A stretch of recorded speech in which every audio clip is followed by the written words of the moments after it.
I am resigning from my post as Education Minister. It is for personal reasons. I thank everyone for the opportunity.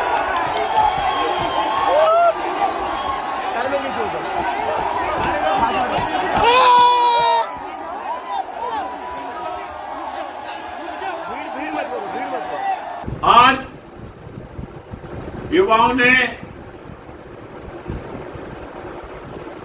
अपनी शक्ति के आगे देश के अहंकारी, घमंडी, तानाशाह प्रधानमंत्री नरेंद्र मोदी को झुका दिया और शिक्षा मंत्री धर्मेंद्र प्रधान का इस्तीफा। यह एक बहुत बड़ी हमारे देश के, हमारे अपने बच्चों की जीत और निश्चित रूप से इस फैसले से पूरा देश खुश हो। मैं मुकेश उदैनिया, आप देख रहे हैं सीधे बोले। दोस्तों, जिस तरह से युवाओं ने देश के प्रधानमंत्री नरेंद्र मोदी का घमंड चकनाचूर किया है, उनकी नाक नीची कर दी। अगर यही देश के प्रधानमंत्री नरेंद्र मोदी समय रहते बच्चों की बात सुन लेते, बच्चों की समस्या का समाधान कर देते, तो हो सकता है जिन बच्चों पर पुलिस की लाठी पड़ी है वो सुरक्षित। लेकिन देर आए दुरुस्त। कम से कम एक युवाओं की जो बड़ी पहल थी वो तो। लेकिन अब यह मामला थमने वाला नहीं है। अब देश जाग गया है और जिस तरह की मनमानी हमारे देश के प्रधानमंत्री कर रहे थे, अब उस पर लगाम लगने का समय आ गया। अभी युवाओं का आंदोलन खत्म हुआ है। जैसा कि जंतर मंतर पर किसान कह रहे थे कि अमेरिका की डील अगर कैंसिल नहीं हुई तो किसान सड़कों पर, और यह वादा उन्होंने युवाओं से लिया है कि वो किसानों का साथ देंगे। इतना ही नहीं, तीसरी कहानी इथेनॉल, जो कि मिलाकर देश की जनता का पैसा लूट रहे हैं और सिर्फ सरकार अपना पेट भरने, ये सब मुद्दे भी उठे।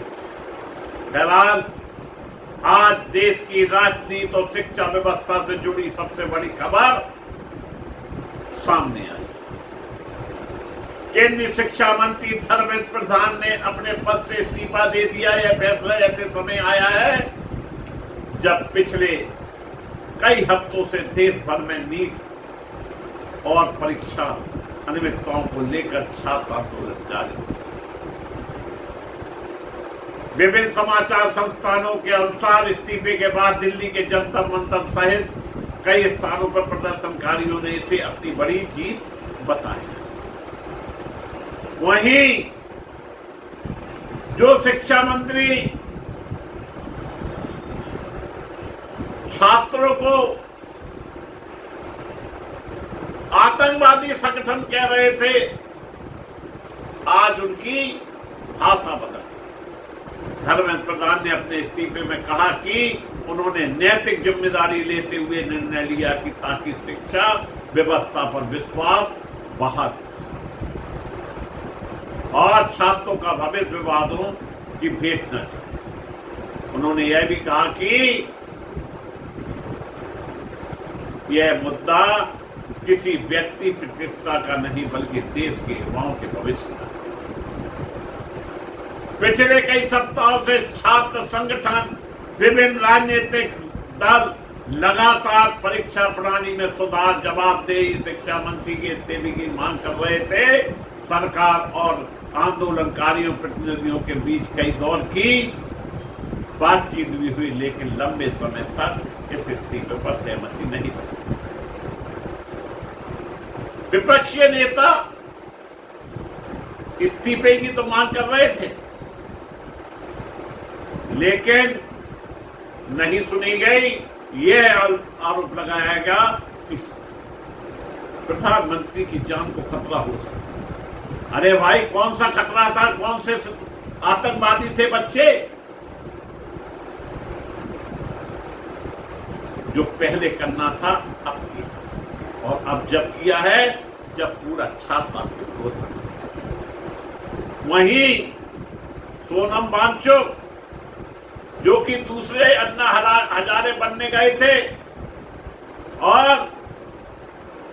गुमनामी के अंधेरे में थे, उन्होंने कहा था जान दे दूंगा, लेकिन अनशन खत्म नहीं। उन्होंने अपने पत्र में धर्मेंद्र प्रधान के इस्तीफे की मांग नहीं की थी, लेकिन कांकरोच जनता पार्टी खड़ी रही, डटी रही और इनके साथ पूरे हिंदुस्तान का व्यक्तित्व। फिल्म इंडस्ट्री जुड़ गई, किसान जुड़ गया, आम घर की महिलाएं जुड़ गई, यहां तक राम राम सत्य की मटकी लेकर कुछ महिलाएं जंतर मंतर पर पहुंच गई। उन्होंने कहा भैया ये राम राम सत्य की काय के लिए मटकी है? बोले मोदी सरकार मर गई है और उनकी अस्थियां लेकर आए। यानी इस तरह गुस्सा, यह गुस्सा एक दिन का नहीं है, ये 12 सालों से जो गुबार दिल में उठ रहा था, वो गुबार फट पड़ा, पूरे हिंदुस्तान में फट पड़ा। यहां तक गांधी जहां के मोदी जी रहने वाले हैं, वहां के युवक भी इस धरना प्रदर्शन में आए। सूरत में प्रदर्शन हुआ, प्रयागराज में प्रदर्शन हुआ, इंदौर में प्रदर्शन हुआ, बंबई में प्रदर्शन हुआ, पटना में प्रदर्शन हुआ, और पुलिस वाले वीडियो में देख रहे थे जो लोग हैं उनके खिलाफ कार्रवाई। इतनी नफरत हमारे देश के बच्चों से। ये बच्चों के अभिभावक हमारे देश के प्रधानमंत्री नरेंद्र मोदी अगर बच्चों से प्यार से बात कर लेते तो मैं दावे से कहता हूं ये सारे युवा आपके साथ जुड़े हुए थे। लेकिन आपको राजनीति नजर आ रही थी, नाक नीची नहीं हो जाए, और युवाओं ने आपकी नाक तो छोड़ो, आपकी खाट खड़ी कर दी। और जो किसान शामिल हो गए हैं, अगर उनकी भी बात ना सुनी गई तो वो भी आपकी खटिया। हालांकि सबसे बड़ा सवाल यह है कि क्या केवल मंत्री का इस्तीफा शिक्षा व्यवस्था की समस्याओं का समाधान? विशेषज्ञों का मानना है कि आगे सरकार के सामने कई महत्वपूर्ण चुनौतियां हैं। कहा जा रहा है 10 साल की सजा, 10 करोड़ का प्रावधान किया जा रहा है। मैं दावे से कह सकता हूं कि शिक्षा व्यवस्था जब तक नहीं सुधरेगी, जब तक आपको बनता है भ्रष्टाचार का अंत नहीं। भ्रष्टाचार ही सबसे बड़ी देश की कमजोरी। और जो शिक्षा मंत्री बनाए गए हैं नरेश पाल गंगवार, उन पर खुद आरोप लगे हैं कि उन्होंने नौकरी में रहते हुए 1 करोड़ 16 लाख रुपए की हॉर्टिकल्चर से खीरा उगाने में सब्सिडी दी। वो शिक्षा सचिव बने। हिंदू मुस्लिम के लिए मेरठ के जुबेर मोहम्मद वो सिर्फ बच्चों को पानी पिला रहे थे, उनके पूरे परिवार को थाने में बैठा, उनसे नफरत है भाई। जंतर मंतर पर शिक्षा की बात की जा रही, वहां पे भी हिंदू मुस्लिम, जो बच्चियां साथ आ रही हैं वो कह रहे हैं हम धर्म की बात नहीं मानते, लेकिन वहां पर भी धर्म घुसेड़ा जा रहा है। परीक्षा प्रणाली को अधिक पारदर्शी बनाना, पेपर लीक रोकने के लिए सख्त तंत्र विकसित करना, प्रभावित छात्रों को विश्वास में दोबारा जीतना, दोषियों के खिलाफ निष्पक्ष त्वरित कार्रवाई करना। अब निगाह इन बातों पर रहेगी, नया शिक्षा मंत्री कौन बनाया जाता है और क्या सरकार शिक्षा सुधार पर कोई बड़ा रोड मैप तैयार है। दोस्तों, याद कीजिए अटल जी का कार्यकाल, उस समय मुरली मनोहर जोशी, जो कि अब भारतीय जनता पार्टी के मार्गदर्शन मंडल,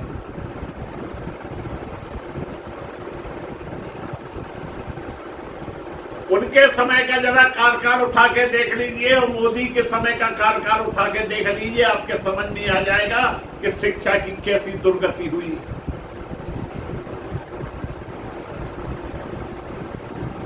मुरली मनोहर जोशी जी,